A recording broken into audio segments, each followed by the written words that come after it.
Assalamualaikum warahmatullahi wabarakatuh.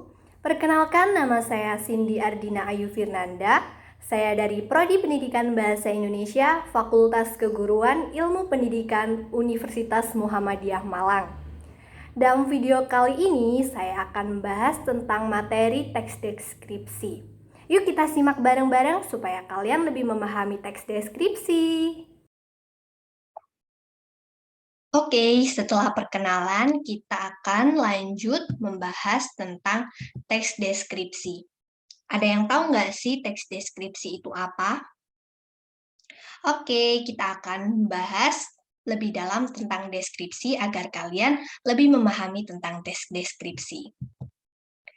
Teks deskripsi adalah teks yang berisi penggambaran suatu objek, tempat atau peristiwa tertentu kepada pembaca secara jelas dan terperinci, sehingga pembaca seolah-olah melihat dan merasakan sendiri apa yang dideskripsikan oleh penulis. Selanjutnya, kita akan membahas tentang objek dari teks deskripsi. Objek yang dibicarakan pada teks deskripsi bersifat khusus, atau objek tertentu yang kemungkinan berbeda dengan objek lain.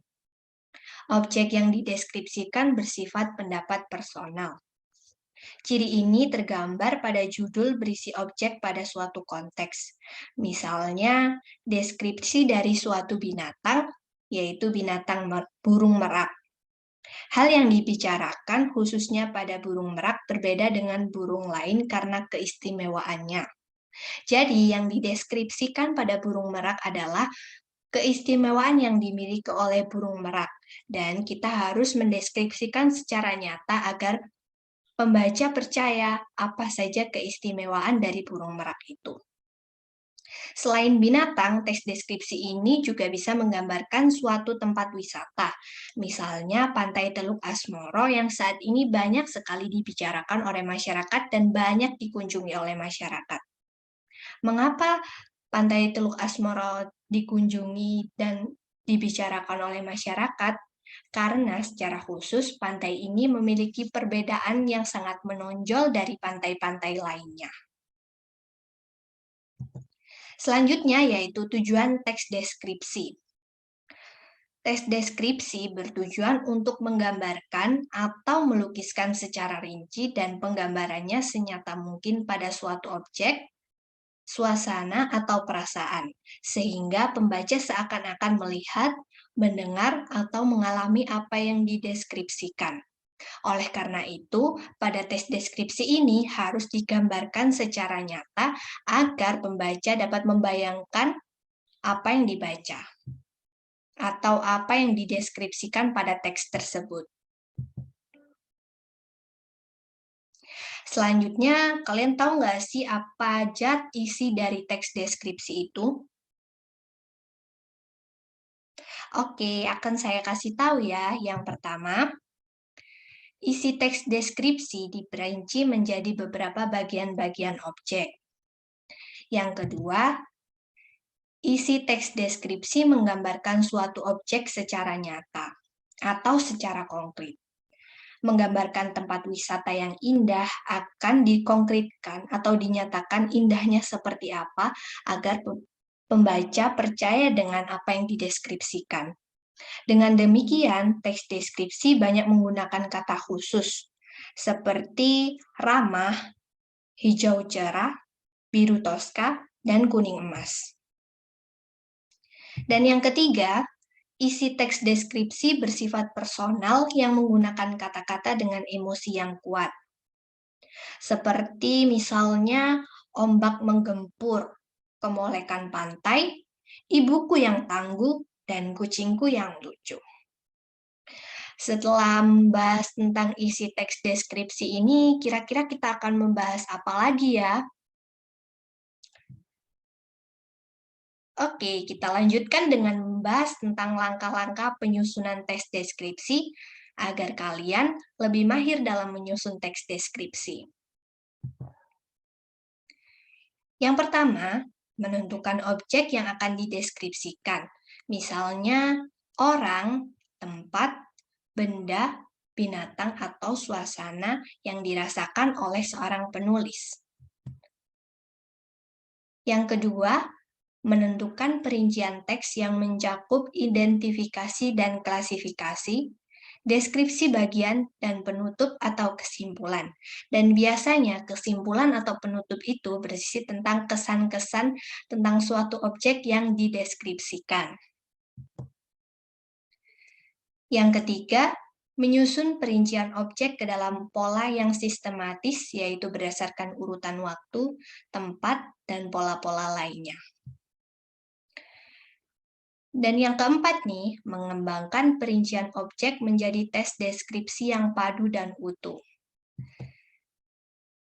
Dan yang terakhir, menyunting teks yang sudah jadi agar terhindar dari kesalahan-kesalahan yang mungkin ada. Kesalahan bisa berkaitan dengan isi teks maupun tata bahasa. Oke teman-teman, setelah saya menjelaskan tentang langkah-langkah penyusunan teks deskripsi ini, diharapkan kalian bisa menyusun teks deskripsi dengan baik ya, dengan menggunakan langkah-langkah 5 langkah-langkah yang telah saya jelaskan kepada kalian semua. Selanjutnya, ini adalah contoh dari teks deskripsi, yaitu Museum Angkut. Pada tes deskripsi ini menjelaskan bahwa Museum Angkut termasuk wisata baru yang terpopuler di Malang dan sekitarnya. Tepatnya, Museum Angkut itu berada di Batu. Dan teks deskripsi ini juga menunjukkan bahwa Museum Angkut diresmikan pada tanggal 9 Maret 2014. Hingga sekarang Museum Kendaraan ini merupakan tempat wisata mengusung konsep angkutan pertama di Asia Tenggara. Pada contoh teks deskripsi ini menunjukkan bahwa terdapat fakta-fakta atau keunikan dari Museum Angkut. Setelah membaca ini, pasti kalian semua tertarik untuk berkunjung ke Museum Angkut karena adanya teks deskripsi ini.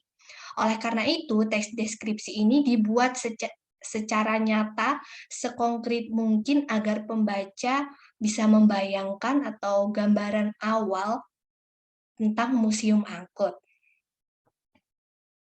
Nah, saya kan sudah menjelaskan tentang teks deskripsi, mulai dari definisi, objek, tujuan, isi teks, dan bahkan saya juga menjelaskan tentang langkah-langkah penyusunan teks deskripsi agar kalian lebih bisa atau lebih mengembangkan kata-kata kalian untuk dibuat teks deskripsi. Selanjutnya nih ada tugas buat kalian, yaitu buatlah teks deskripsi tentang objek di sekitarmu. Kalian boleh banget loh mendeskripsikan tentang suasana yang kalian rasakan, atau bahkan ketika kalian berwisata ke tempat apapun, kalian juga boleh mendeskripsikan hal tersebut dalam sebuah teks. Dan teks deskripsi ini harus senyata mungkin dan sekonkret mungkin, sehingga berdasarkan apa yang kalian lihat dan apa yang kalian rasakan harus kalian tulis dengan benar atau dengan nyata, agar para pembaca nih semakin penasaran dengan cerita itu, dengan teks deskripsi yang kalian tulis tersebut, tentang misalnya tentang tempat wisata. Dan mereka pasti ingin mengunjungi suatu tempat wisata yang kalian kunjungi juga, karena adanya teks deskripsi yang kalian buat. Oke, cukup sekian tentang teks deskripsi. Semoga ilmu yang saya berikan dan materi yang saya berikan dapat bermanfaat buat kalian semua. Sekian materi pembelajaran tentang teks deskripsi dari saya. Semoga bermanfaat untuk kalian semua dan mohon maaf apabila ada salah-salah kata. Wassalamualaikum warahmatullahi wabarakatuh.